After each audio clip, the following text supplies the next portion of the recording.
할렐루야. 우리 주님 안에 평안하시길 바랍니다. 이 시간 주님 앞에 먼저 찬양하며 하나님 옆에 나아갈 때 270장 변치 않는 주님의 사랑과 함께 찬양하겠습니다.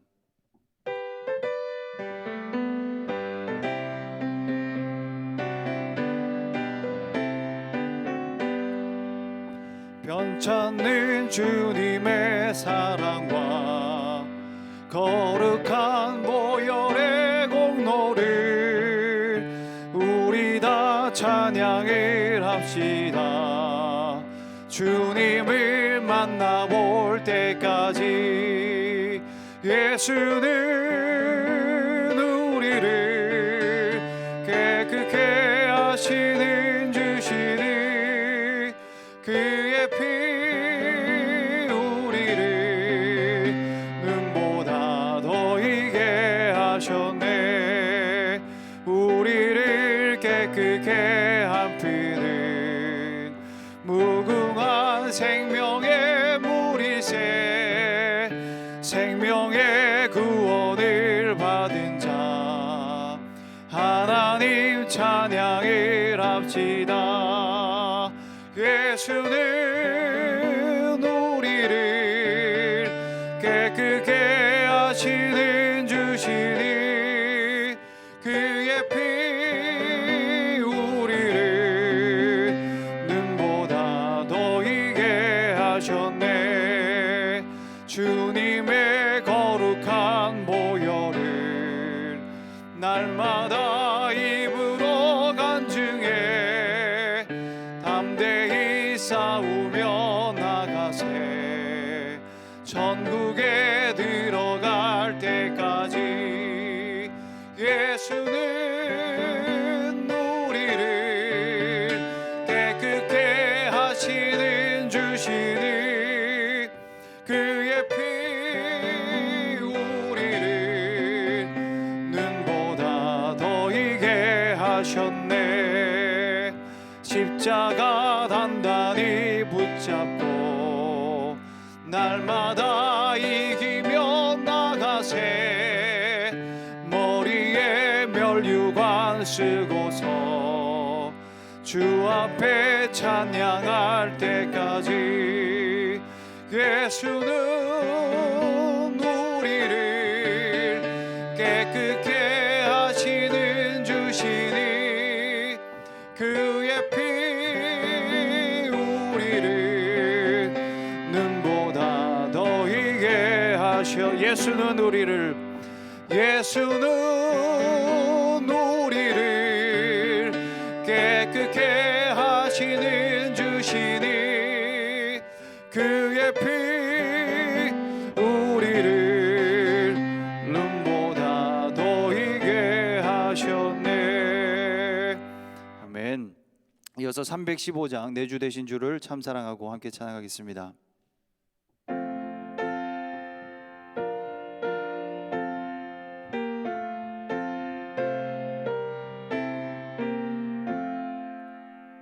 내 주 되신 주를 참 사랑하고 곧 그에게 죄를 다 고합니다. 그 은혜를 주신 내 예수시니 이전보다 더욱 사랑합니다. 주 날 사랑하사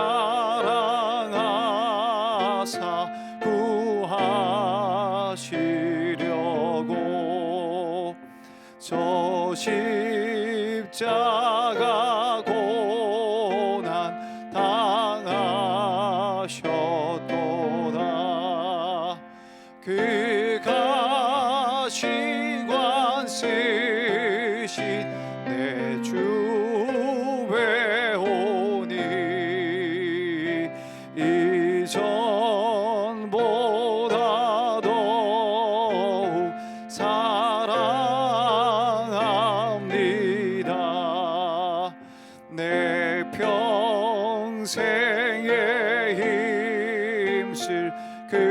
큰 의무는 주 예수의 덕을 늘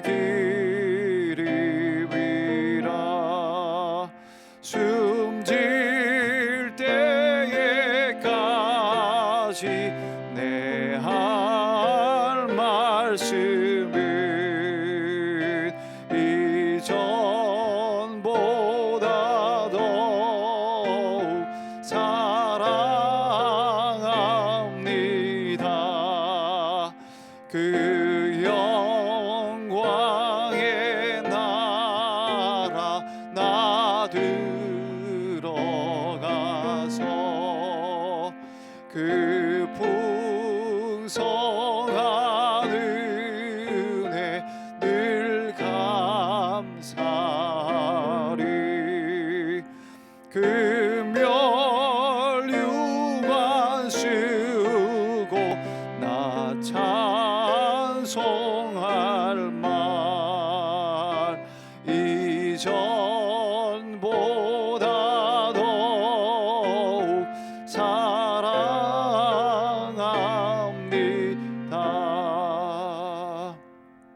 아멘. 아버지께 참되게 예배하는 자들은 영과 진리로 예배할 때가 오나니 곧 이때라. 아버지께서는 이렇게 예배하는 자들을 찾으시느니라. 하나님은 영이시니 예배하는 자가 영과 진리로 예배할지니라. 다 같이 일어나셔서 함께 찬양하며 예배하는 자리로 나아가겠습니다.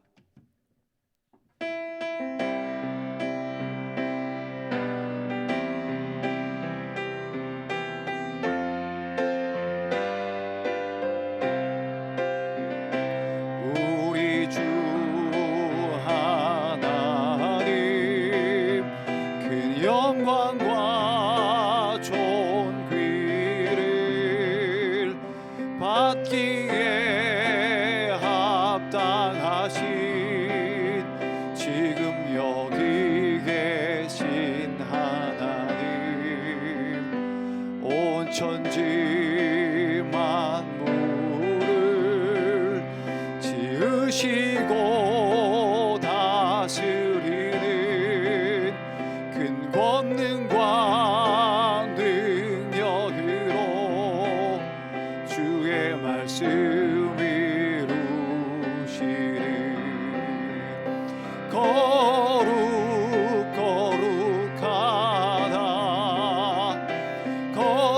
거룩하다 주 하나님, 곧 전능하시니여. 하나님 나라 임하네. 주 임재하실 때 모든 만물 경배하리. 어둠 권세 물러가네. 오셔서 다스리소서.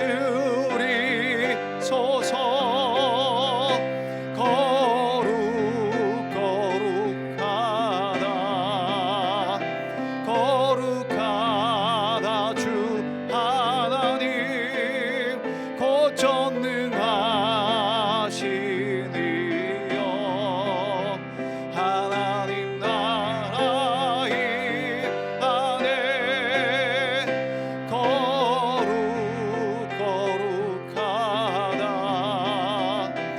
거룩하다 주 하나님, 곧 전능하시니여.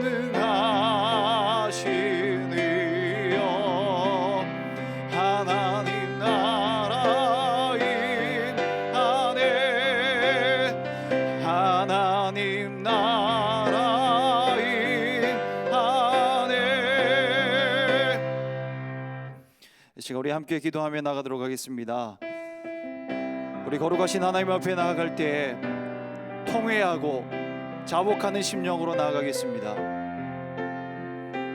가난한 심령으로 하나님 앞에 나아가겠습니다. 우리에게 은혜가 아직도 필요하며 우리에게 하나님의 긍휼하심이 아니면 우리는 결단코 하나님 앞에서 서 있을 수 없는 자들임을 인정하며 나갔으면 좋겠습니다. 우리가 한 주간의 삶의 모습을 돌아보고 또 지금도 현재 내 마음 가운데 있는 것이 무엇인지를 돌아보면서 오직 그리스도의 보혈로 덮으셔서 우리 하나님 보시기에 의롭다함을 얻어서 하나님 보시기에 거룩한 하나님의 의를 덧입어서 우리 아버지 앞에 나아갈 수 있도록, 깨끗함 받은 자로 하나님 앞에 나아갈 수 있도록, 이 시간 주님의 긍휼하심이 덧입혀질 수 있도록 이 시간 회개하며 하나님 앞에 나아가도록 하겠습니다. 함께 기도하겠습니다. 하나님 아버지, 하나님을 의지하며 나아갑니다. 오직 예수 그리스도의 은혜를 의지하여 나아갑니다.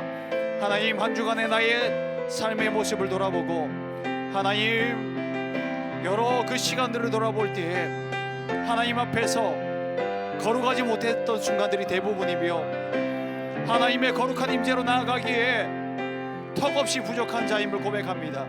하나님, 다시 한번 하나님의 은혜를 덧입혀 주시옵소서. 그리스도의 보혈로 덮어 주옵소서. 그 주님의 십자가 아래에서 하나님의 은혜를 덧입어 우리 하나님의 보좌 앞으로 나아가게 하여 주십시오. 지성소로 나아가게 하여 주십시오. 거룩하신 하나님을 만나게 하여 주십시오. 하나님을 받으실 만한 예배드리게 하여 주십시오. 우리의 중심을 보시는 주님, 우리의 중심 안에 우리 주님이 좌정하여 주실 수 있도록 하나님, 오직 하나님의 은혜와 하나님의 성령만이 우리를 붙잡아 인도하여 주시옵소서. 그러므로 이제 그리스도 예수 안에 있는 자에게는 결코 정죄함이 없나니 이는 그리스도 예수 안에 있는 생명의 성령의 법이 죄와 사망의 법에서 너를 해방하였음이라. 다 같이 사도신경으로 우리의 신앙을 고백하겠습니다. 나는 전능하신 아버지 하나님, 천지의 창조주를 믿습니다. 나는 그의 유일하신 아들 우리 주 예수 그리스도를 믿습니다. 그는 성령으로 잉태되어 동정녀 마리아에게서 나시고 본디오 빌라도에게 고난을 받아 십자가에 못 박혀 죽으시고 장사된 지 사흘 만에 죽은 자 가운데서 다시 살아나셨으며 하늘에 오르시어 전능하신 아버지 하나님 우편에 앉아 계시다가 거기로부터 살아있는 자와 죽은 자를 심판하러 오십니다.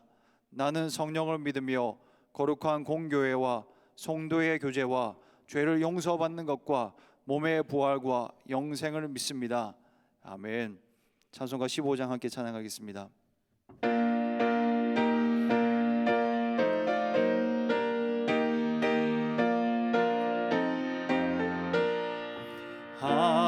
하나님의 크신 사랑 하늘에서 내리사 우리 마음에 항상 계셔 온전하게 하소서. 우리 주는 자비하사 사랑 무한하시니 두려워서 떠는 자를 구원하여 주소서. 걱정 근심 많은 자를 성령 감화하시며 복과 은혜 사랑받아 평안하게 하소서. 처음과 끝이 자비인 주님 항상 인도하셔서 마귀 유혹 받는 자를 속히 끊게 하소서. 전능하신 아버지여 주의 능력 주시고 우리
시간 서원근 장로님 우리를 대표하여서 기도하시겠습니다.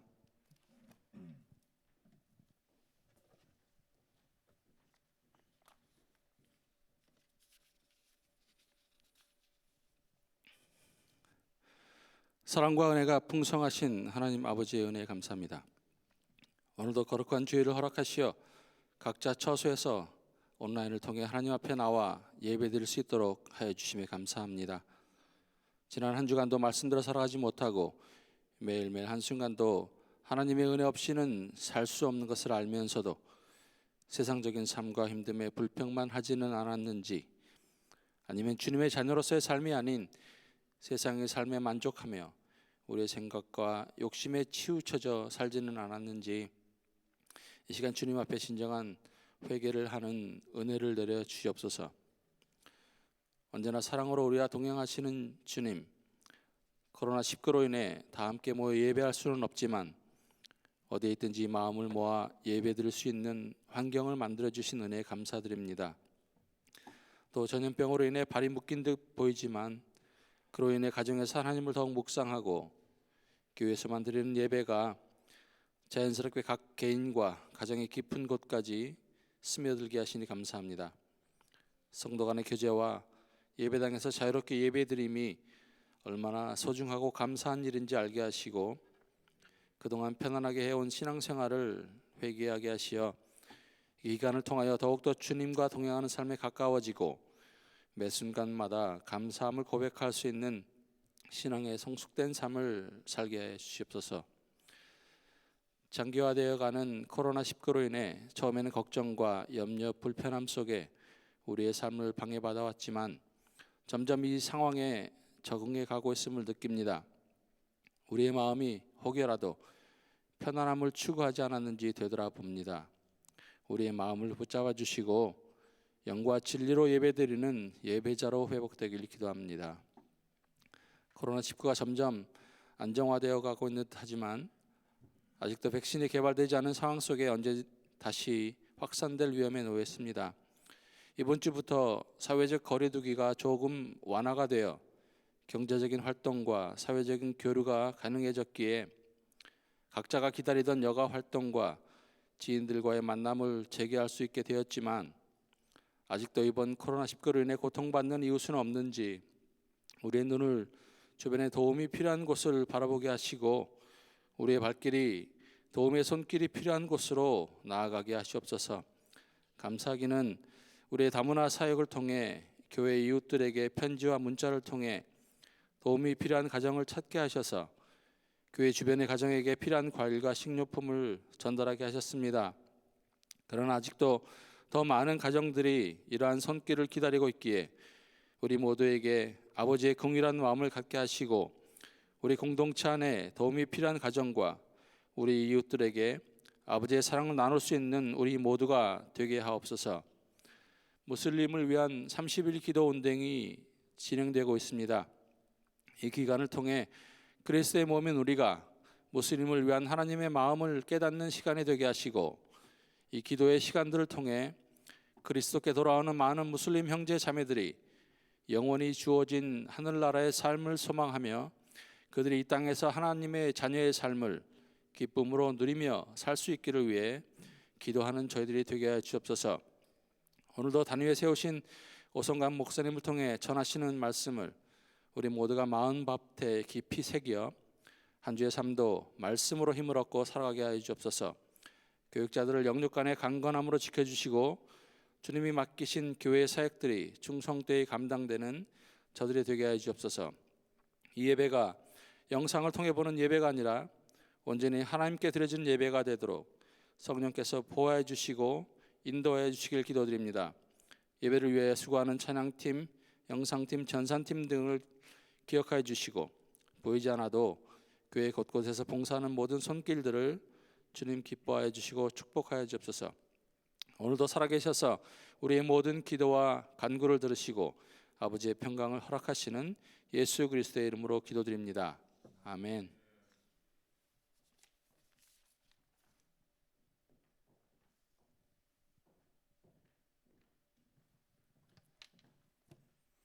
말씀 봉독하겠습니다. 오늘 우리에게 주신 하나님의 말씀은 시편 17편 말씀입니다. 시편 17편 1절부터 15절까지의 말씀을 함께 읽도록 하겠습니다. 여호와여, 의의 호소를 들으소서. 나의 울부짖음에 주의하소서. 거짓되지 아니한 입술에서 나오는 나의 기도에 귀를 기울이소서. 주께서 나를 판단하시며 주의 눈으로 공평함을 살피소서. 주께서 내 마음을 시험하시고 밤에 내게 오시어서 나를 감찰하셨으나 흠을 찾지 못하셨사오니 내가 결심하고 입으로 범죄하지 아니하리이다. 사람의 행사로 논하면 나는 주의 입술의 말씀을 따라 스스로 삼가서 포악한 자의 길을 가지 아니하였사오며 나의 걸음이 주의 길을 굳게 지키고 실족하지 아니하였나이다. 하나님이여, 내게 응답하시겠으므로 내가 불렀사오니 내게 귀를 기울여 내 말을 들으소서. 주께 피하는 자들을 그 일어나 치는 자들에게서 오른손으로 구원하시는 주여, 주의 기이한 사랑을 나타내소서. 나를 눈동자같이 지키시고 주의 날개 그늘 아래에 감추사 내 앞에서 나를 압제하는 악인들과 나의 목숨을 노리는 원수들에게서 벗어나게 하소서. 그들의 마음은 기름에 잠겼으며 그들의 입은 교만하게 말하나이다. 이제 우리가 걸어가는 것을 그들이 애워싸서 노려보고 땅에 넘어뜨리려 하나이다. 그는 그 움킨 것을 찢으려 하는 사자 같으며 은밀한 곳에 엎드린 젊은 사자 같으니이다. 여호와여, 일어나 그를 대항하여 넘어뜨리시고 주의 칼로 악인에게서 나의 영혼을 구원하소서. 여호와여, 이 세상에 살아있는 동안 그들의 분깃을 받은 사람들에게서 주의 손으로 나를 구하소서. 그들은 주의 제물로 배를 채우고 자녀로 만족하고 그들의 남은 산업을 그들의 어린 아이들에게 물려주는 자니이다. 나는 이로운 중에 주의 얼굴을 배우리니 깰 때에 주의 형상으로 만족하리이다. 아멘. 시간 봉헌 시간 가질 때 박미연 자매님께서 봉헌송 하시겠습니다. 그 이후에 담임 목사님께서 주의 기이한 사랑을 나타내소서라는 제목으로 말씀 증거할 때 큰 은혜가 넘치길 바랍니다.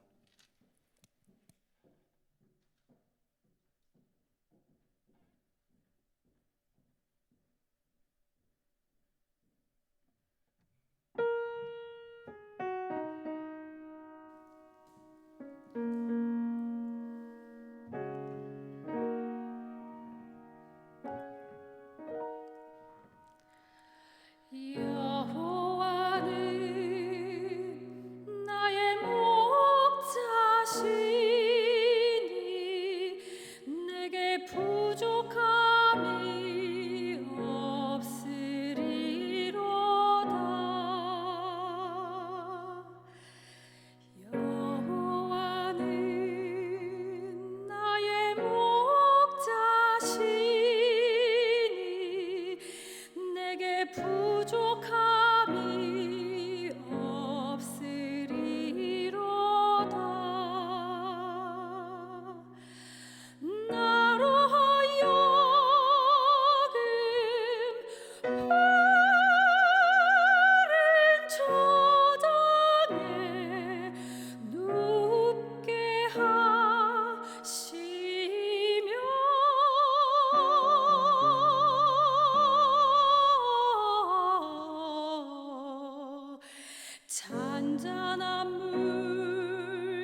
내가 여호와 전에 영원토록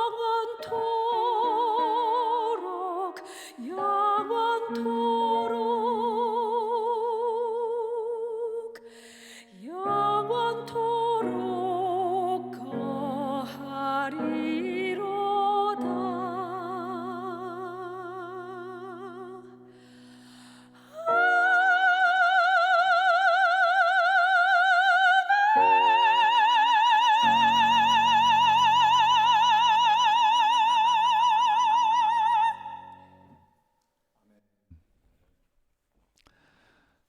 하나님 아버지, 주의 집에 거하는 놀라운 복을 예수 그리스도를 통하여서 허락하여 주시고, 우리가 주의 집이 되는 이 놀라운 자리에 설 수 있게 하여 주신 것 감사합니다. 우리가 사는 가정을 찾아오셔서 함께 하심으로 말미암아 하나님이 임재하시는 거룩한 집으로 만드시고 교회로 삼아 주신 것을 감사합니다. 오늘도 막한 세상에 살지만 선한 목자가 되어 주셔서 필요한 것을 공급하여 주시고 선한 길로 인도하여 주심으로 말미암아 주님 앞에 부족함이 없는 삶을 살게 하시고, 부족함이 없을 뿐만 아니라 하나님이 주신 이 좋은 것들을 하나님 앞에 드리며 이웃을 향하여 흘려보내는 자리에 서게 해 주셔서 감사합니다.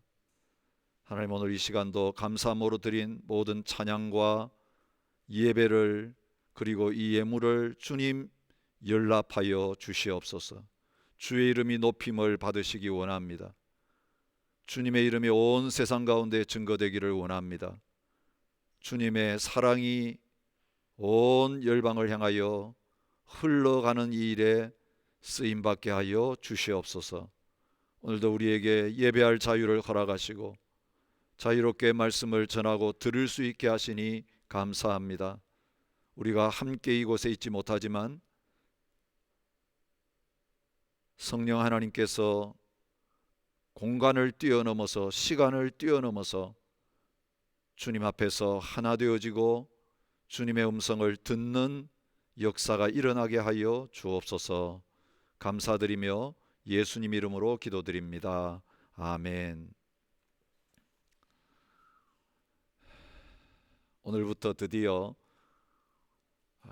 예배당의 문이 열리면서 멈추었던 열방기도 24시간 365일 모든 민족을 위하여 기도하는 이 사역을 시작할 수 있게 해주셔서 얼마나 감사한지 모르겠습니다.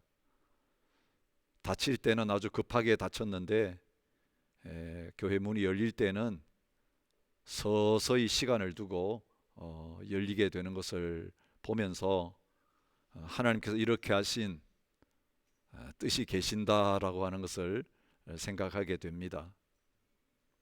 하나님께서 모든 것을 멈추게 하시고 모든 문을 닫게 하시는 동안에 다 무너진 것처럼 보였지만, 하나님은 하나님이 원하시는 것들을 하나하나 처음부터 다시 세워가고 계시고 회복시키고 계시는 것을 이 기간을 통과하면서 경험하게 됩니다.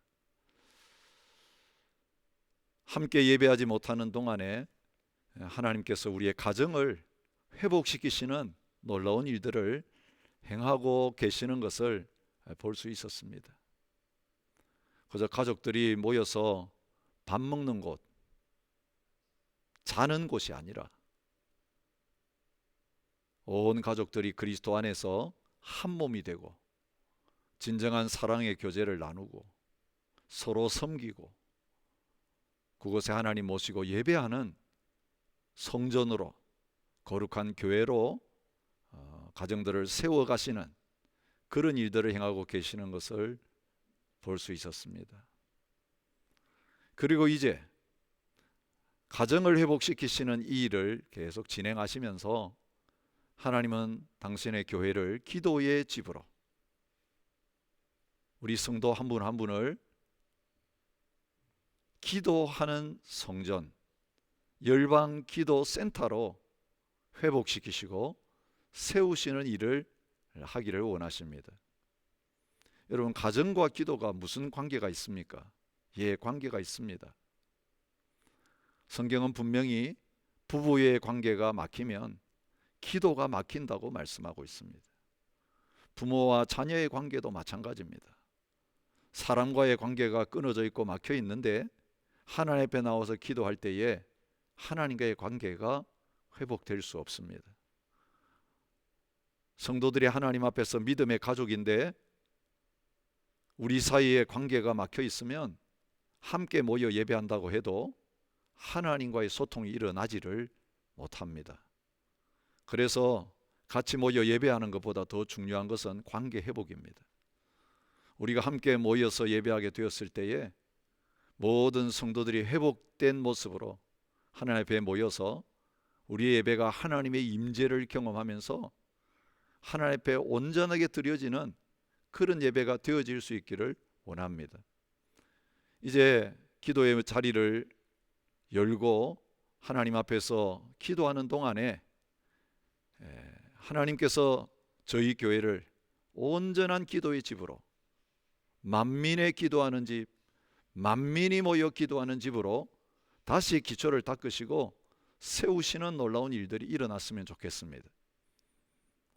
오늘 이 예배당의 자리가, 이 비어있는 자리가 꽉 채워지기 전에 저는 하나님 앞에 기도합니다. 주님, 이 한 주일 동안 144시간 하나님 앞에 기도하는 자리가 있는데 그 144시간의 자리가 비어있지 않고 먼저 채워지게 해 주십시오. 그리고 나서 그 자리가 다 채워졌을 때 하나님, 새벽 기도의 자리를 열어주시고 수요 기도의 자리를 열어주시고, 그리고 이 기도가 불일 듯 타오르게 되었을 때에 하나님, 예배당을 열어서 주일 예배의 자리를 열어주셔서 진정으로 하나님이 기뻐하시는 온전한 예배를 드릴 수 있게 주십시오. 그렇게 기도하기를 원합니다. 오늘 이 가정의 달을 보내면서 이제는 기도의 자리를 다시 여는 이 시간, 하나님께서 우리에게 주시는 말씀이 시편 17편 다윗의 기도입니다.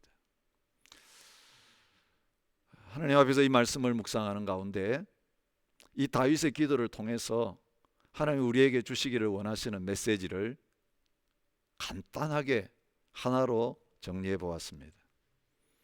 하나님이 우리에게 베풀어 주시는 놀라운 사랑으로 우리의 가정을 교회로 세우고, 이 하나님의 사랑으로 모든 민족을 품고 기도하면서 하나님의 나라를 이 땅 가운데 세워 나아가는 자가 되기를 원하신다는 마음을 주셨습니다. 하나님, 우리의 가정을 통해서 진정한 하나님의 나라의 모습이 어떠한가를 보여주기를 원하십니다. 오늘의 기도의 자리에 나아갈 때에 우리의 가정 안에서 경험한 이 하나님의 놀라운 은혜를 가지고 온 열방들에게 기도함으로 말미암아 이 은혜를 흘려보내는 일이 저희 교회를 통해서 일어날 수 있었으면 좋겠습니다. 진정한 하나님의 사랑으로 회복된 아름다운 가정의 모습, 우리가 가정천국이라고 이야기하죠. 가정천국을 이루기에 가장 불가능한 조건 속에서 참 아름다운 가정천국을 이루면서 하나님 나라를 세워가는 아름다운 한 가정의 스토리를 소개하면서 오늘 설교를 시작하고 싶습니다. 2013년 MBC 휴면 다큐 사랑에서 붕어빵 가족이라는 제목으로 소개되었던 가정 이야기입니다. 현재 한국 국내 최다인 11명의 자녀들을 입양해서 돌보고 있는 강릉 아산병원 원목이신 김상훈 목사, 윤정희 사모님의 가정 이야기입니다. 이분들은 1992년에 결혼해서 자녀를 낳기 원했지만 아내의 몸이 연약해서 4번의 유산을 겪었습니다. 하나님, 내 아이 한 명만 낳게 해주시면 그 다음부터는 입양해서 자녀들을 기르겠습니다. 한 명만 내 배로 진통하면서 낳게 해주십시오. 그렇게 하나님 앞에 유산한 다음에 매달렸는데 주님께서 그런 마음을 주셨습니다. 너 안에 내가 있다. 너 뱃속에 아이를 가지는 것보다 너 안에 내가 있으니 더 이상 아이 가지려고 하지 말고, 너가 이 세상에서 아이 한번 가져봐야 되겠다는 그 마지막 소원과 미련까지 다 내려놓으라, 그런 마음을 주셨습니다. 그래서 아이 낳는 것을 포기하고 2000년부터 시작해서 입양하기를 시작했습니다. 그래서 3녀를 먼저 입양하고 그 다음에 8남을 입양해서 지금 11명을 키우고 있습니다. 근데 이 아이들은 모두 친부모에게 버려진 상처가 있고 육체적으로는 병이나 장애를 가지고 있는 아이들이었습니다. 보통 입양을 할 때 사람들이 선호하는 것은요, 신생아입니다. 데리고 오면 그냥 부모인 줄 알고 그렇게 키울 수 있는 신생아를 선호합니다. 건강하고 예쁜 아이를 선호합니다. 그리고 다 입양되고 나서 그 입양되지 못하고 버려지는 존재들이 바로 이 목사님 사모님이 입양한 아이들이었습니다. 둘째는 병으로 살 가망이 없는 아이였습니다. 셋째는 구순국외열로 언어장애가 있었습니다. 넷째랑 여덟째는 입양되었다가 파양되어서 그 버림받은 상처가 아주 깊어서 지적장애 상급 판정을 받은 애였습니다. 다섯째 아이는 안짱다리로 태어나서 수술도 하고 보조기구를 끼고 생활해야 했던 아이였습니다. 넷째 요한이는 4살에 입양되었다가 3개월 만에 파양이 되었다가 5살에 입양되어 왔고, 여덟째 한결이도 5살에 입양되었다가 7살 반에 파양이 되어서 9살이 되었을 때에 목사님 가정에 왔습니다. 하나님께 기도하고 입양하려고 하면서 하나님, 한 명이면 되겠죠. 이 한 명도 어떻게 입양해야 될지 자신이 없어서 한 명만 하려고 시설에 갔습니다. 그때 하은이라고 하는 3살짜리 여자애를 만났습니다. 거기에 온 지 반년이 지났는데도 처음 며칠만 잘 놀고 그 뒤로는 밥도 잘 안 먹고 화장실 갈 때만 빼고 구석에 무표정하게 앉아만 있는 그런 우울한 아이였습니다. 그 아이 데려오려고 했는데 동생이 있다는 이야기를 들었습니다. 한 달째 병원에 입원해 있었습니다. 동생 하선이는 18개월이나 되는 애였지만 가보니까 갓 100일 지난 정도의 크기밖에 되지 않았습니다. 태어날 때부터 너무 병약했습니다. 언니만 데려올 수가 없어서 한 명 데리러 갔다가 이 자매를 같이 집에 데리고 왔습니다.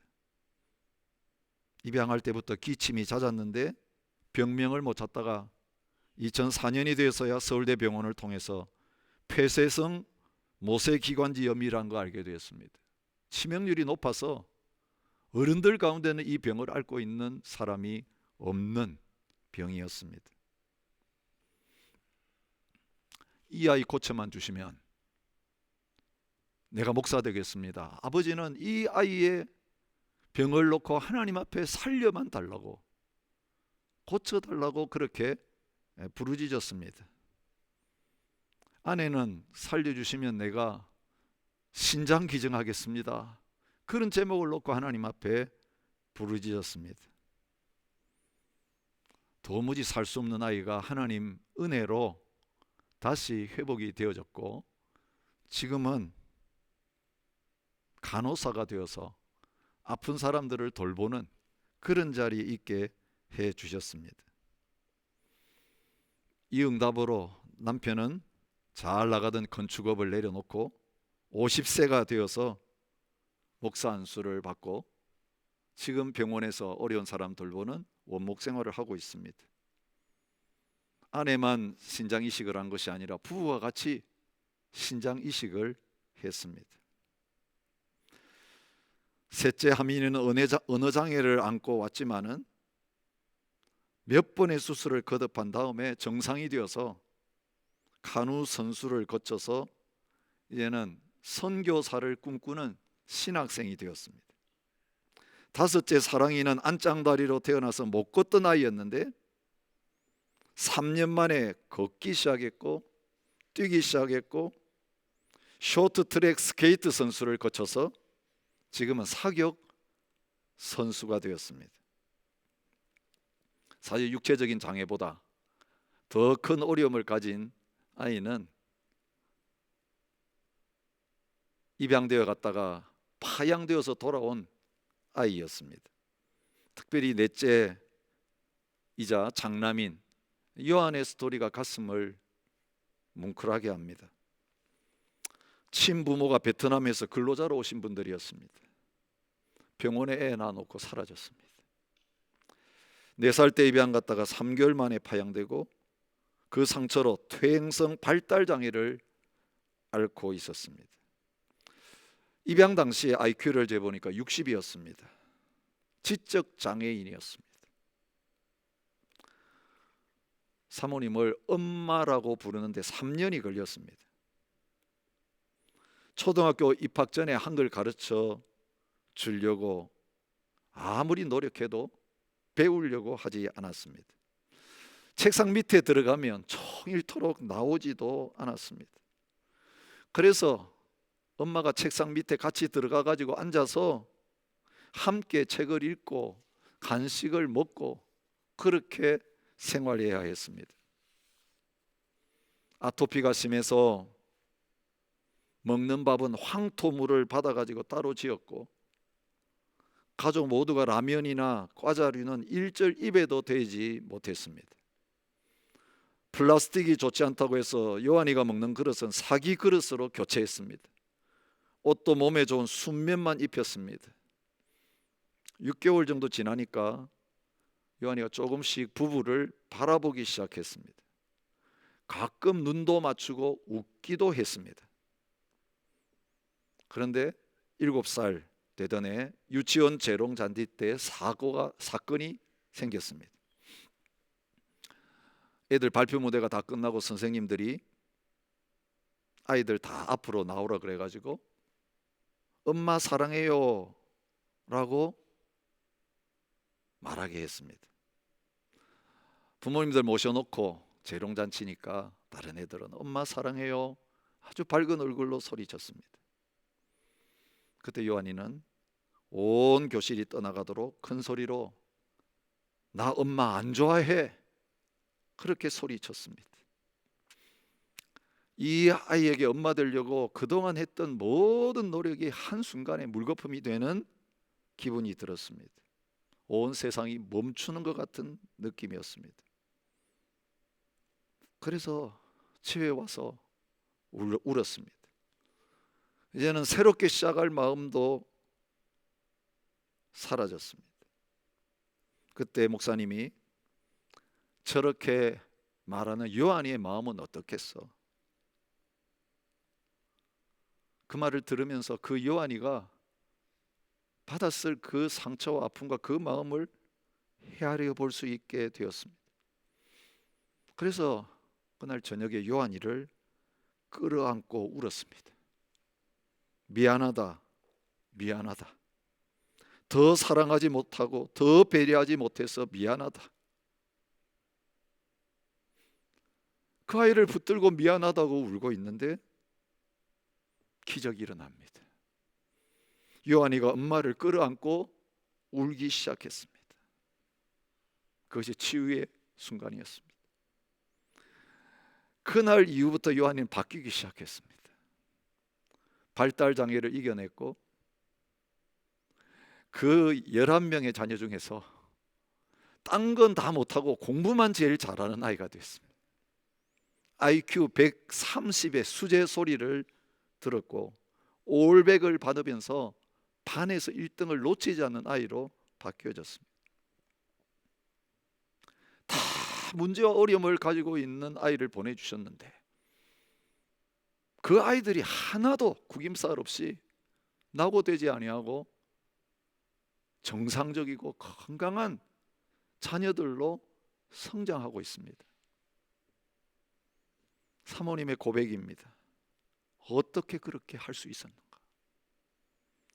저같이 쓸모없는 사람을 입양해 주신 하나님,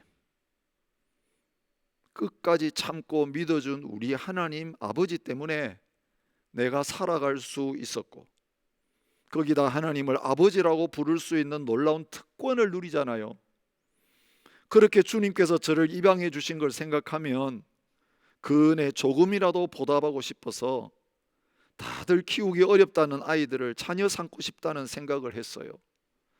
신생아보다 다른 사람들은 꺼려하는 입양이 어려운 성장한 아이들을 데리고 와서 우리와 함께 재미나게 살아가는 게 하나님께서 원하시는 천국 가정의 모형이 아닐까 생각했어요.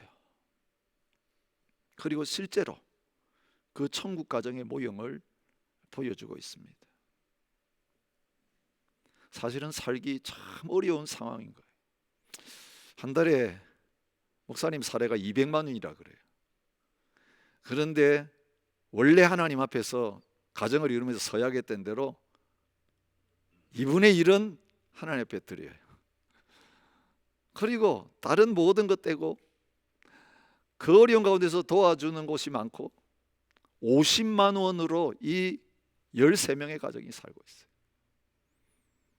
그러니 문제가 생길 때마다 이들이 하는 건 엎드려 기도하는 것밖에 없어요. 여러분, 이 스토리가 알려지면서 자녀 교회가는 책도 쓰고요. 그래서 인세도 받을 수 있게 됐어요. 이제 들어오는 돈이 많아졌는데 그 모든 수입을 가정에 쓰지 않아요.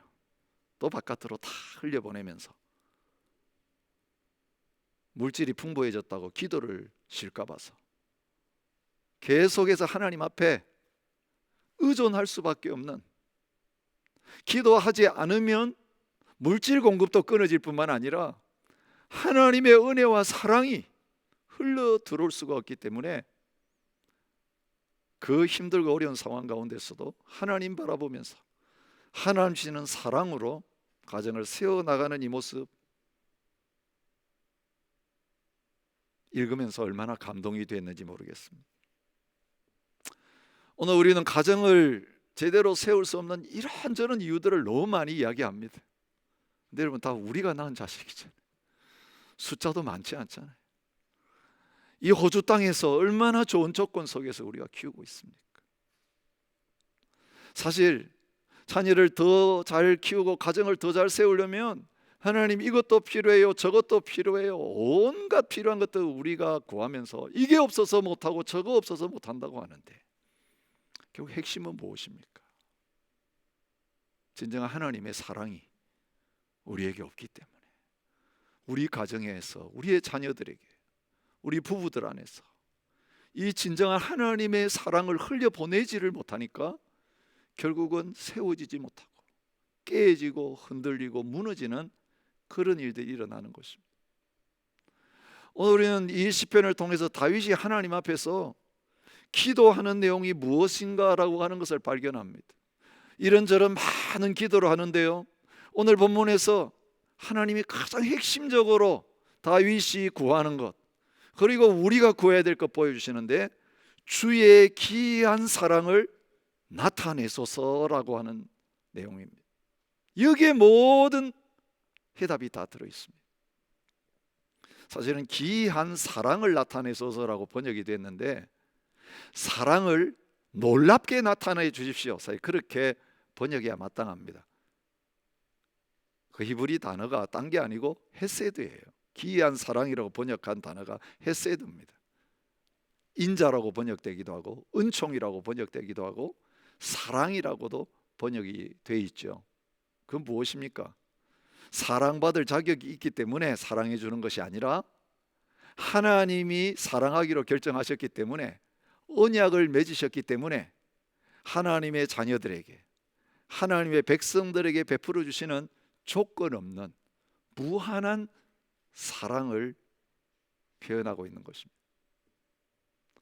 여러분, 다윗이 기도하면서 기이한 사랑을 나에게 지금 계속해서 나타내 주십시오라고 그렇게 부르짖는 모습을 보면서 다윗 자신이 바로 이 사랑의 가치가 얼마나 크고 놀라운 것을 알았을 뿐만 아니라 또한 그 사랑을 몸소 실천하면서 흘려보내는 자였다라고 하는 것을 생각하게 됩니다. 다윗은 어떤 사람이었습니까? 집안에서 막내였습니다.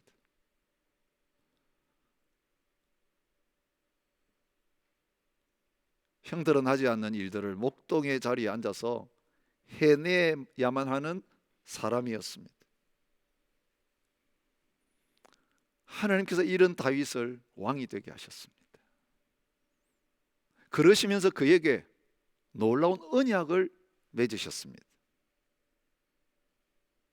내가 너를 목장 곧 양을 따르는 데에서 데려다가 내 백성 이스라엘의 주권자로 삼고 내가 가는 모든 곳에서 내가 너와 함께 있어 내 모든 원수를 내 앞에서 멸하였은즉 땅에서 위대한 자들의 이름같이 내 이름을 위대하게 만들어 주겠다고 약속하시면서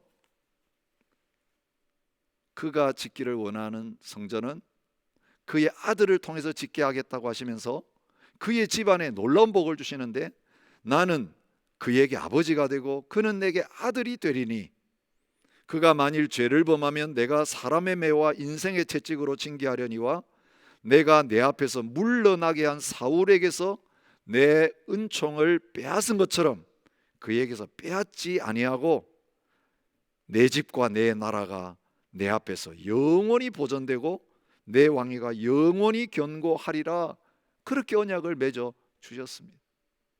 그리고 실제적으로 다윗에게 하신 이 언약대로 그가 우리아의 아내를 범하고 우리아를 전쟁터에 불러서 죽음의 자리에로 내모는 그런 끔찍한 죄를 저질렀음에도 불구하고 그를 왕위에서 쫓아내지 않으시고 그가 하나님께 회개할 때에 여호와께서도 당신의 죄를 사하셨나니 당신은 죽지 않을 것입니다. 나단 선지를 통해서 이런 놀라운 은혜와 사랑을 경험하게 하셨습니다. 여러분, 다윗의 다윗된 것은 다른 어떤 것이 아닙니다.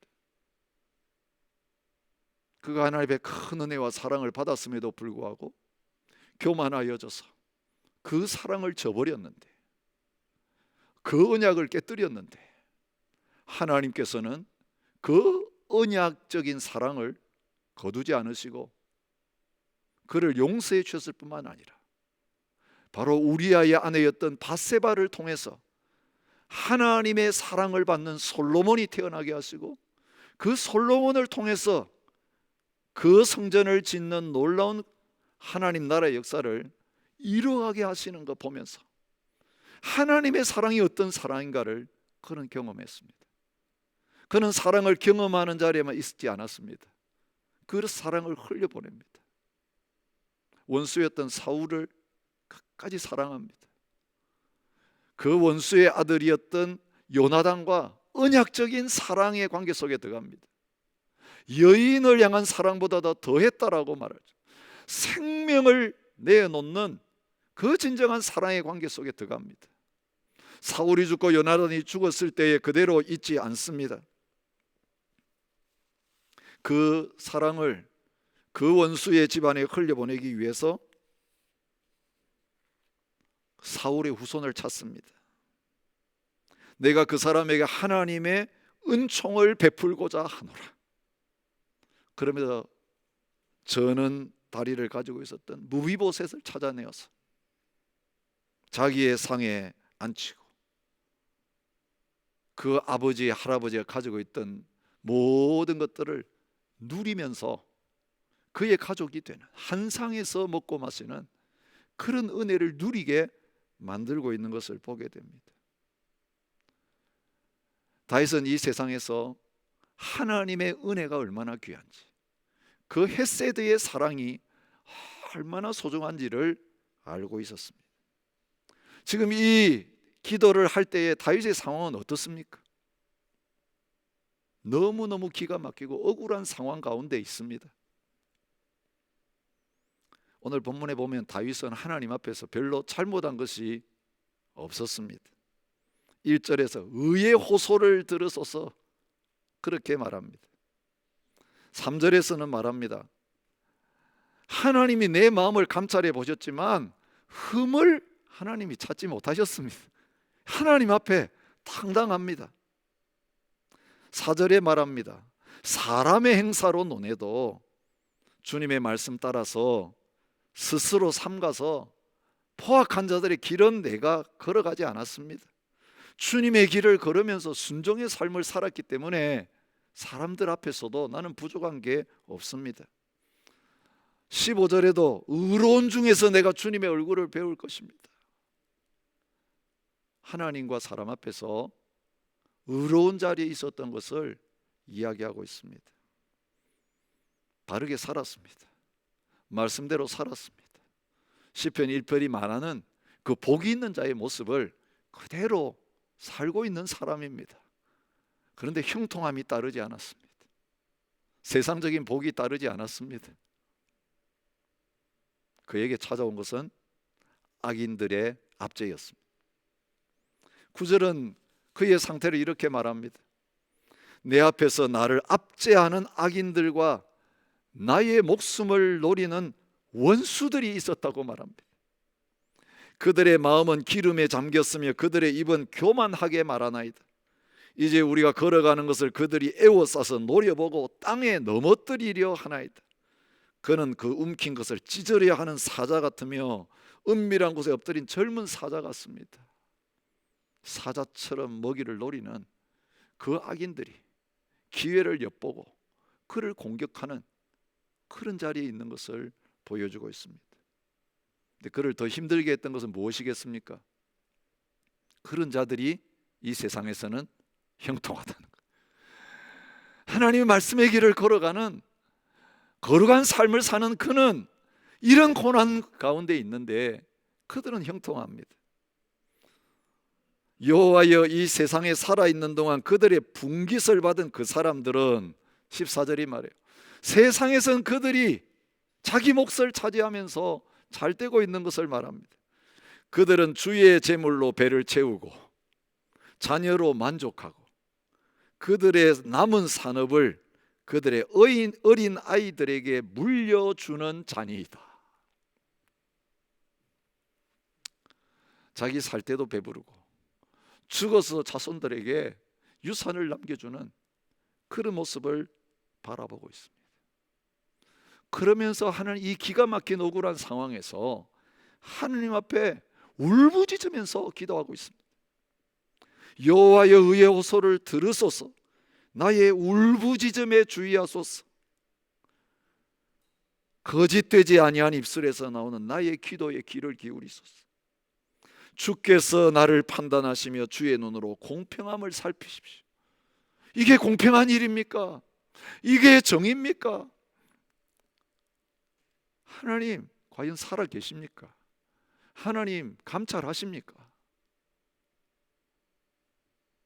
사실 하나님 앞에서 그렇게 부르짖으면서 탄원하고 있습니다.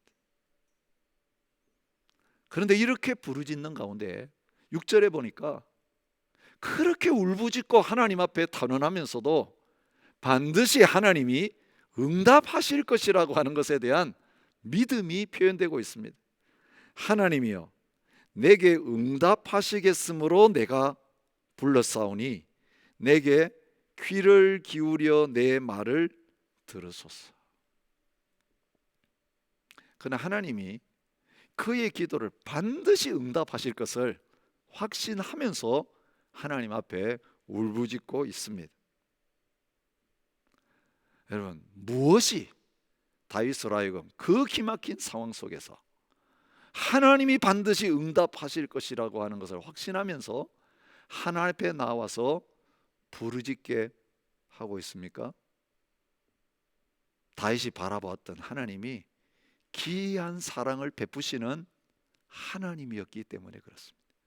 그건 아무것도 붙잡을 수 없는 상황 속에서 오직 하나님의 사랑만을 붙들고 하나님 앞에 그 사랑을 보여달라고, 그 사랑을 나타내 달라고 기도하고 있습니다.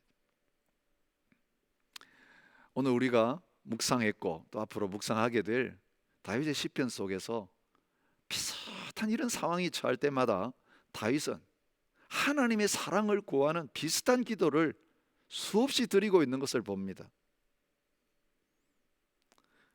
13편 5절에서 나는 오직 주의 사랑을 의지하여 싸우니 라고 고백하고 있습니다. 시편 52편 8절에서는 그러나 나는 하나님의 인자하심을 영원히 의지하리로다. 번역은 다르지만 다 헤세드, 하나님의 놀라운 사랑을 보여주고 있습니다.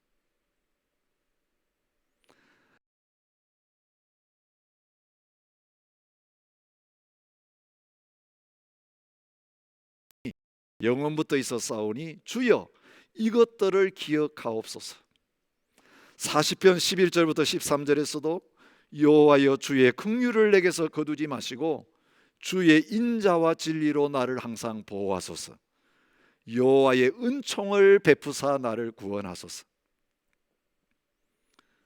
86편 15절부터 17절에서 그러나 주여 주는 긍휼히 여기시며 은혜를 베푸시며 노하기를 더디하시며 인자와 진실이 풍성하신 하나님이시오니 내게로 돌이키사 내게 은혜를 베푸소서.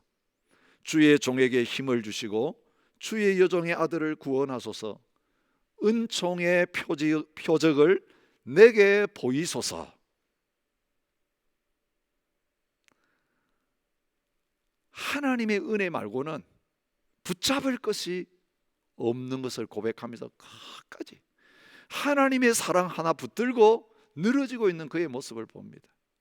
여러분, 이 정도 억울한 상황이면 자기의 의를 의지할 수 있습니다. 내가 무엇을 잘못했습니까?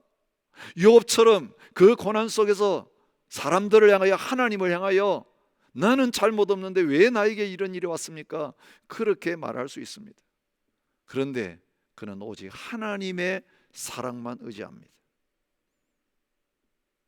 하나님의 어떤 사랑을 붙잡고 있습니까? 나를 눈동자같이 지키시고 주의 날개 그늘 아래 감추어 주시는 그 구체적인 사랑을 의지합니다. 하나님의 사랑이 아무 힘이 없는 그를 눈동자와 같이 지켜주실 것이고, 하나님의 사랑이 피할 곳 없는 그를 날개 그늘 아래 쉬게 해주실 거라고 말합니다. 이스라엘 백성들을 향하여 하나님이 약속하신 사랑입니다. 신명기 32장 10절에 여호와께서 그를 황무지에서 짐승이 부르짖는 광야에서 만나시고 호위하시며 보호하시되 자기의 눈동자와 같이 지키셨도다. 스가랴 2장 8절에서는 하나님이 자기 백성을 눈동자와 같이 지키시는 것이 뭔지 이렇게 표현합니다. 너희를 범하는 자는 그의 눈동자를 범하는 것이라. 자기의 눈동자를 범하는 것처럼 이스라엘 백성들을 소중하게 여기시며 대해주시는 것을 말합니다. 주님의 날개 아래 품어주시는 것이 하나님의 사랑의 증거라고 다윗은 노래합니다. 시편 36편 7절에서 하나님이여 주의 인자하심이 어찌 그리 보배로우신지요 사람들이 주의 날개 그늘 아래에 피하나이다. 57편 1절에서도 하나님이여 내게 은혜를 베푸소서 내게 은혜를 베푸소서 내 영혼이 주께로 피하되 주의 날개 그늘 아래서 이 재앙들이 지나가기까지 피하리이다. 여러분, 하나님의 이 놀라운 사랑 때문에 살았고 이 하나님의 사랑 때문에 앞으로 살 수 있는 것을 믿으면서 다윗은 이 구체적인 하나님의 사랑을 붙잡습니다. 여러분, 이 사랑이 원수의 손에서 구원해 주시는 사랑이 된다라고 하는 것을 오늘 이 시편은 가르쳐 줍니다. 나를 압제하는 악인들과 나의 목숨을 노리는 원수들에게서 벗어나게 해주십시오. 여호와여 일어나 그를 대항하여 넘어뜨리시고 주의 칼로 악인에게서 나의 영혼을 구원하소서. 여호와여 이 세상에 살아있는 동안 그들의 분깃을 받은 사람들에게서 주의 손으로 나를 구원하소서.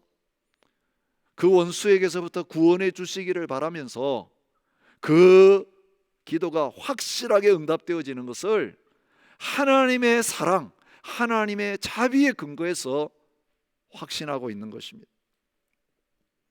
시편 6편 4절에서 여호와여 돌아와 나의 영혼을 건지시며 주의 사랑으로 나를 구원하소서. 다윗은 그렇게 기도했습니다.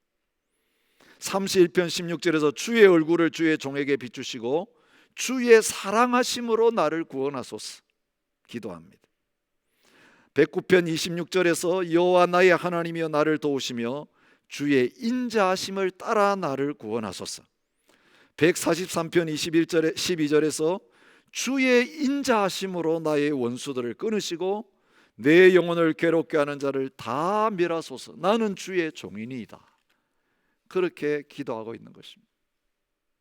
여러분, 오늘 우리가 처한 상황이 얼마나 억울하고 답답하고 기가 막히다 할지라도 하나님 앞에 담대하게 우리의 구원을 바라보며 살려달라고 건져달라고 기도할 수 있습니다.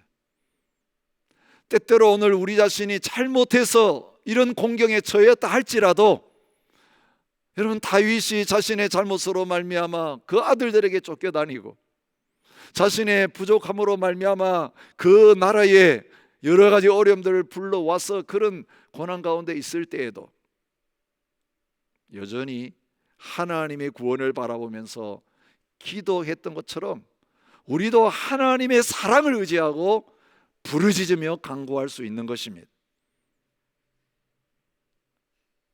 그런데 더 놀라운 것은요, 건져달라고, 구원해달라고, 응답해달라고 하면서 사랑을 이용하고 의지하는 게 아니라 다윗이 구원을 바라고 기도의 응답을 바라면서 궁극적으로 추구하는 것은 자기 잘 되는 것이 아니었다는 거예요. 문제 해결하는 것이 아니었다는 것입니다. 15절 결론이 다윗이 진정으로 하나님의 사랑을 의지하면서 그 사랑을 붙잡으면서 응답받기를 원하는, 누리기를 원하는 최고의 목적이 무엇인가를 보여줍니다. 나는 의로운 중에 주의 얼굴을 배우리니 깰 때에 주의 형상으로 만족하리이다. 악인들은 세상에서 만족합니다. 눈에 보이는 것을 가지고 만족합니다. 우리도 신앙생활을 한다고 하면서 하나님 이게 모자라요, 이게 부족해요, 이거 주세요, 이거 채워주세요, 이 세상의 만족을 위해서 하나님 앞에 기도할 때가 있습니다. 그리고 배부르고 만족하면 더 이상 하나님 찾아오지 않습니다. 또 그것이 떨어져야 주님 앞에 와서 그거 채워달라고 그릇을 내놓습니다. 근데 다윗은 그 원수들 물리쳐 달라고 하면서 하나님의 사랑을 의지할 뿐만 아니라 그 원수들이 물러간 다음에 하나님이 그를 구원해 주셨을 때에 이제는 그 하나님의 사랑으로 만족하면서 하나님의 얼굴을 배웠고 하나님의 집에 거하고 하나님과 함께 동행하는 그것이 최고의 복이라고 말하면서 그 하나님의 사랑을 붙잡고 있는 것을 볼 수 있습니다. 야곱이 야복강가에서 하나님과 대면하는 이 최고의 복을 누리기 원하면서 그 천사를 놓치지 않고 나를 축복해 달라고 부르짖던 것 같이 다윗은 그것을 구하는 자리에 있습니다. 주님의 얼굴을 나에게 비춰주십시오. 여러 가지 공경 속에 있을 때마다 다윗이 계속해서 하나님 앞에 수많은 시편 가운데 계속 반복해서 구하는 거예요. 주님의 얼굴을 나에게 돌이키지 마시고 주의 얼굴을 비춰 주십시오. 여러분, 죄인인 우리들에게 아무리 선하게 살았다고 할지라도 하나님 앞에 부족한 저희들에게 하나님의 얼굴빛을 비춰주시고 만나주시고 함께 해주시는 이것, 은혜 아니면 불가능한 것입니다. 하나님은 오늘도 저와 여러분의 이 놀라운 은혜와 사랑을 베푸셔서 이제는 구원받은 것으로 만족하지 아니하고 날마다 주님의 얼굴을 배우면서 주님과 동행하는, 그리고 주님 안에서 나는 부족함이 없습니다, 주님 나는 만족합니다라고 하는 복된 자리에 세워주셨습니다. 예수 그리스도를 통해서 저와 여러분에게 이 놀라운 귀한 하나님의 사랑을 경험하게 하셨습니다. 우리가 아직 죄인 되었을 때에 예수님 십자가에서 죽으심으로 말미암아 이 놀라운 사랑을 우리에게 확인시켜 주셨습니다. 사랑으로 말미암아 죄인들이 구원받는 은혜를 누리게 하셨을 뿐만 아니라 하나님을 아빠 아버지라고 부르면서 하나님의 자녀가 되어서 이제는 하나님과 영원히 함께 사는, 주님이 우리 안에 거하시고 우리가 주님 안에 거하는 그 복을 누리게 하셨습니다. 그리고 주님 다시 오실 때에 애는 그 주님의 얼굴을 배웠고 영원히 아버지의 집에서 거하게 되는 그 참된 소망을 가지고 우리에게 오는 죽음까지도 두려워하지 아니하고 당당하게 사모하면서 달려나가는 자리에 있게 해 주셨습니다.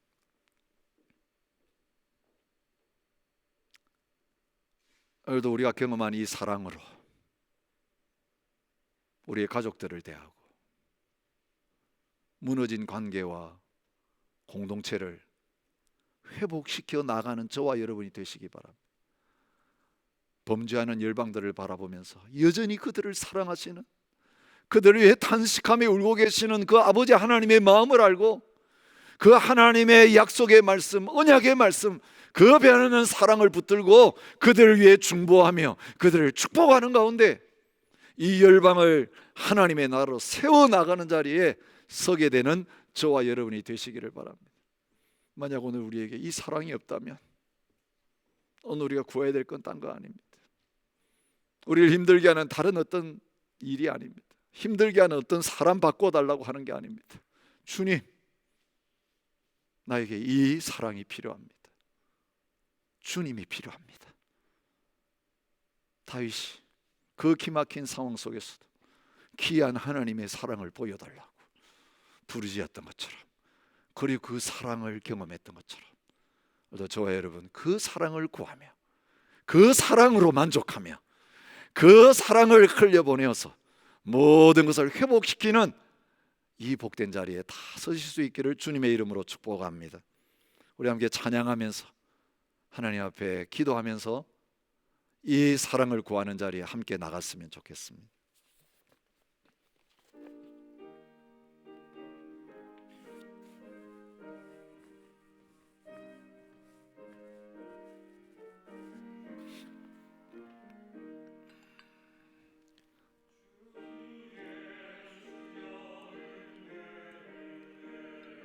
주사 꽃 좀 꽃을 많게 많게 하옵소서. 이 주리 주리고 목마른 나의 맘에 주 성령을 부소서. 주 예수여 충만한 은혜 내 영혼에 부소서. 주 예수 만나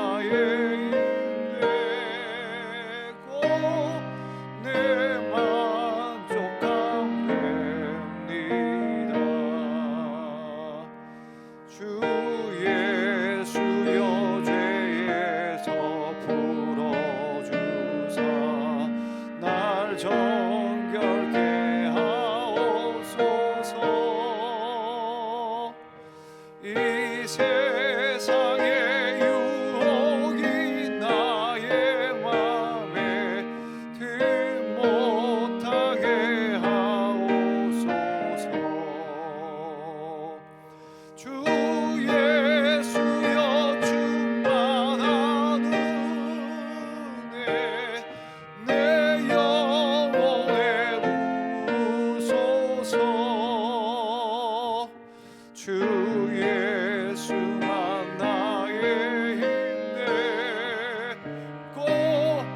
내 만족함 됩니다.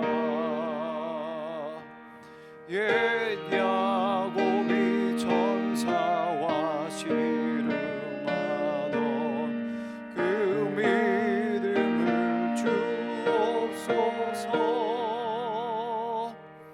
이 세상의 물결이 흉흉해도 날 평안케 하옵소서. 주 예수여 충만한 은혜 내 영혼에 부으소서. 주 예수만 나의 힘내고 내 만족함 됩니다. 주 예수여 완전한 주의 사랑 나 받기를 원합니다. 그 사랑이 내 맘에 충만하여 날 기쁘게 하옵소서. 주 예수여 충만한 은혜 내 영혼에 부으소서. 주 예수만 나의 힘내고 내 만족함 됩니다. 내 마음에 임하신 주의 성령 늘 계실 줄 믿습니다. 그 은사를 나에게 부어주사 주 섬기게 하옵소서. 주 예수여 충만한 은혜 내 영혼에 부으소서. 주 예수만 나의 힘내고 내 만족함 됩니다. 시간 주님의 사랑과 은혜를 구하며 나갔으면 좋겠습니다. 우리의 삶에 여러 어려움들이 있고 또 우리를 대적하는 수많은 무리들이 있겠지만 그러나 이 모든 어려움들을 이기게 하는 힘은 오직 우리 하나님의 은혜와 사랑 가운데서만 나옵니다. 하나님의 사랑이 충만하게 우리 가운데 누려지고 하나님의 사랑이 우리 안에 충만히 거하면 우리는 모든 것을 다 뛰어넘어갈 수 있습니다. 정말 어려운 순간 가운데서도 하나님의 사랑이 있으면 우리는 이겨낼 힘을 얻는 것입니다. 그리고 나아가 이것이 아무 문제도 아니라는 것을 우리가 고백하게 되는 것입니다. 하나님의 사랑이 나를 만족시키기 때문입니다. 우리가 지금 어려움이 나오고 불평 불만이 나오는 것은 하나님의 사랑이 우리 가운데 느껴지지 않기 때문입니다. 이 시간 하나님 앞에 기도할 때 주여 그 사랑을, 그 기이한 사랑을 나에게 나타내소서. 그 하나님의 사랑을 놀랍게 나에게 나타내 주시옵소서. 그래서 이번 한 주도 승리하게 하여 주시고 나의 모든 삶을 통하여서 이런 넉넉하게 이겨서 우리 하나님 한 분만으로 인하여서 만족하고 기쁨을 누리는 삶을 살게 하시고 그 사랑을 증거하게 하여 달라고 우리 같이 한번 주님의 사랑을 구하며 은혜를 구하며 나아가도록 하겠습니다. 함께 기도합니다. 하나님 아버지, 내가 하나님의 사랑을 날마다 누리며 살아가기를 원합니다. 하나님, 다윗이 기도하였던 것처럼 하나님의 그 기이한 사랑을 알게 하여 주십시오. 주님의 그 사랑을 놀랍게 나타내어 주시옵소서. 그리하여서 하나님, 내 삶에 일어나고 있는 그 여러 가지 일들, 그리고 내 안에 지금도 나타나고 있는 이런 도전들을 넉넉하게 이겨나가게 하여 주시고 극복하게 하여 주시고, 하나님, 이 모든 것들이 문제가 되어지지 않을 정도로 하나님의 사랑 안에 거하게 하여 주십시오.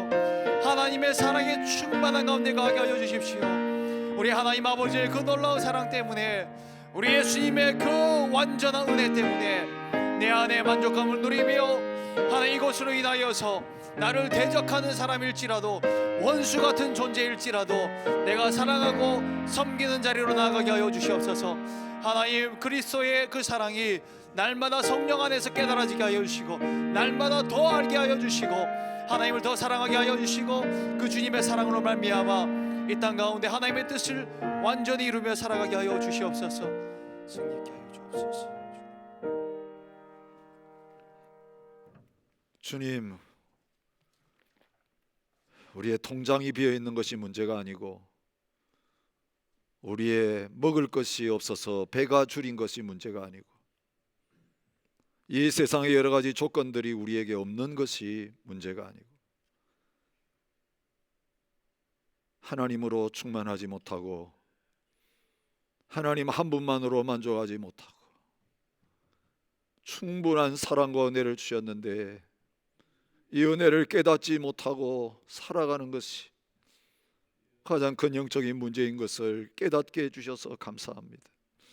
주님, 바울이 모든 것이 없는 가운데서도 능력 주시는 예수 그리스도 안에서 모든 것을 할 수 있다고 고백한 것처럼 주님, 우리를 그런 자리에 세워주셔서 감사합니다. 하나님, 내 것으로 일하지 않고 하나님의 것으로 일할 수 있기를 원합니다. 주님, 가정을 세울 수 있는 사랑을 주십시오. 이 열방을 다시 일으킬 수 있는 사랑을 주셔서 포기하지 않고 섬길 수 있게 하시고 용서할 수 있게 하시고 사랑할 수 있게 하시고 기도할 수 있게 하여 주시옵소서. 계속해서 퍼주고 퍼주는데도 끊어지지 않고 배에서 생수의 강같이 솟아나는 은혜가 우리 가운데 넘치게 하시고 가정 가운데 넘치게 하시고 교회 가운데 다시 채워지게 하여 주시옵소서. 이제는 우리 주 예수 그리스도의 은혜와 아버지 하나님의 기이하신 사랑과 성령의 교통하심이 이 사랑을 구하며 이 사랑으로 만족하는 삶을 살아가기 원하는 모든 하나님의 백성들과 백성들의 가정과 주의 몸된 교회 위에 이제로부터 영원히 함께 있을지어다. 아멘.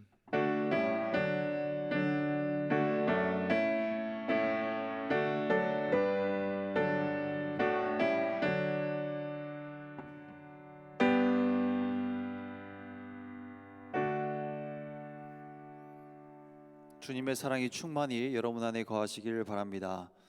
우리 가족들 간에도 그 사랑의 교제를 충분히 누리길 바라는데요. 지금 옆 사람에게 우리 가족들에게 사랑을 고백했으면 좋겠습니다. 주님의 사랑으로 당신을 사랑합니다. 당신을 사랑해. 그렇게 고백하겠습니다.